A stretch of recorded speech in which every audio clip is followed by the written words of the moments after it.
অরিত্রী দে, আমি কলকাতায় থাকি, বান্ধবী। আমরা যাচ্ছি দক্ষিণেশ্বর মন্দিরে। আমরা সাউথ থেকে আসছি, যাদবপুরে ছিলাম, সেখান থেকে মেট্রোয় করে মন্দিরে যাচ্ছি।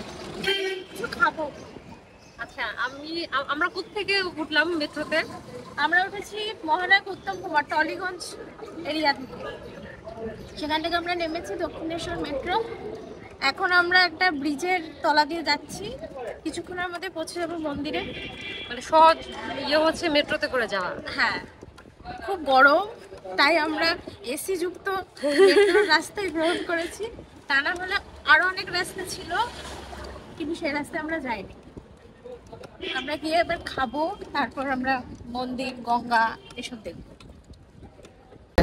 হ্যাঁ, ঘাটে তো এখনো আসা হবে। বিকেলে তো ঘাটের সামনে, নদীর সামনে বসে থাকলে ভালো লাগতো না দেখতে, আমি সেটা বলতেছি। এই যে রোদ এখন, আমি প্রথমে বলতে যাবার বিকেলে আসি, পরে বলতেছে আমার বন্ধুর সাথে আমাকে এখন নিচে বন্ধ করে দিবে।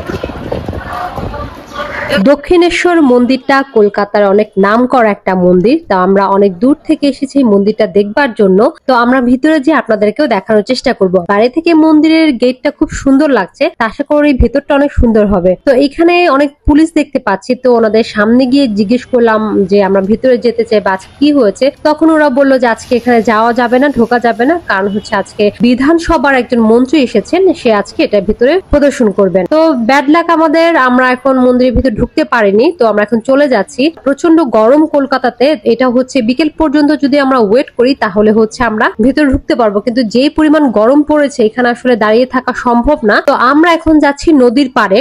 মন্দিরের পাশ থেকে যে রাস্তাটা রয়েছে এখান দিয়ে হাঁটার পথেই এই স্টল গুলো দেখতে পেরেছি। আর এই পুরো যতটুকু পর্যন্ত রাস্তা রয়েছে নদী পর্যন্ত যাওয়া, সেই রাস্তা জুড়ে এই দোকানগুলো আছে। তো দোকানগুলোতে সব ধরনের পুজোর জিনিস পাওয়া যায়, মানে যারা হচ্ছে মন্দিরে পুজো দিতে যাবে তারা এখান থেকেই পুজোর সামগ্রীগুলো কিনে তারপর ভিতরে ঢুকতে পারবে। আর এইখানে এছাড়াও বেশ কিছু সুন্দর সুন্দর শোপিস, তারপরে ব্যবহারের জিনিসপত্র আমরা দেখেছি। তো আমার কাছে এগুলা মানে এই দোকানগুলো খুব সুন্দর লেগেছে। তো আপনারা যারা ঘুরতে আসবেন মন্দির ঘোরার পর কিন্তু এই স্টলগুলো আপনারা ঘুরে দেখে যেতে পারেন।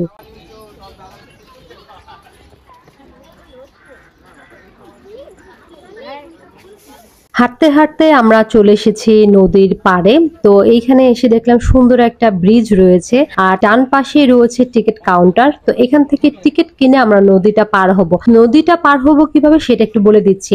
এই যে রাস্তাটা দেখতে পাচ্ছেন নিচে ডান দিকে, এখান থেকে হচ্ছে ফেরির রাস্তা। আধ ঘন্টা পর পর এখানে একটা করে ফেরি আসে, আর খুব অল্প টাকায় 14-15 রুপিতে হচ্ছে এখান থেকে ফেরির টিকিট কিনতে পাওয়া যায়। তো এই ফেরিতে করে হচ্ছে নদীর ওই পার আপনাকে নিয়ে যাবে। তো এত পরিমাণ গরম, আধ ঘন্টা দাঁড়িয়ে থাকার মতো অবস্থায় আমরা নেই, তাই আমরা সিদ্ধান্ত নিয়েছি আমরা হোটেলে ব্যাক করব, নদীর ওই পারে যাব না। তো আজকের ব্লগটা আমাকে এখানেই শেষ করতে হচ্ছে। সবাই ভালো থাকবেন, আল্লাহ হাফেজ।